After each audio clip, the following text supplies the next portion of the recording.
National highway 47 થી જે ચોટીલા માતાજીનો જે ડુંગર આવેલો છે ત્યાં તળેટીની અંદર જુદા જુદા દબાણકારોએ લગભગ 450 થી પણ વધારે દબાણો ઊભા કરી દેવામાં આવેલા હતા।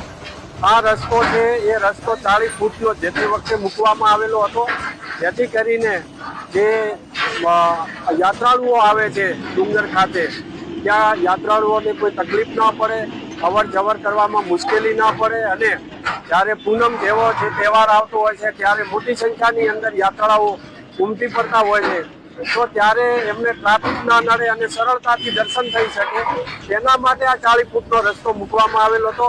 પરંતુ આ 450 થી વધુ દબાણ કરતાઓએ આ રસ્તાને ખૂબ સાંકડો કરી દીધો હતો દબાણો કરીને, અને આ રસ્તાને 20 ફૂટ કરી નાખ્યો હતો, જેથી ગઈકાલે પણ એમને સમજૂત કરવામાં આવેલા હતા ને એમાં ઘણા બધાએ સ્વેચ્છાએ પણ દબાણ દૂર કરી દીધા હતા। જેણે નથી કર્યા એને આજે સવારથી જ આ ડિમોલેશનની કામગીરી ચાલુમાં છે।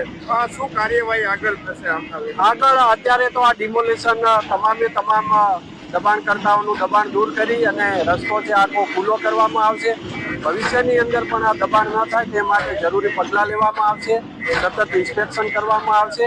સાથે સાથે જે મોટા દબાણકર્તાઓ છે તેઓની સામે લેન્ડ ગ્રેબિંગ અંતર્ગત કાર્યવાહી કરવામાં આવશે અને જંત્રીના 1% દરે બિન ખેતીનો જે વસૂલ છે દંડ, એ દંડ વસૂલ કરવામાં આવશે।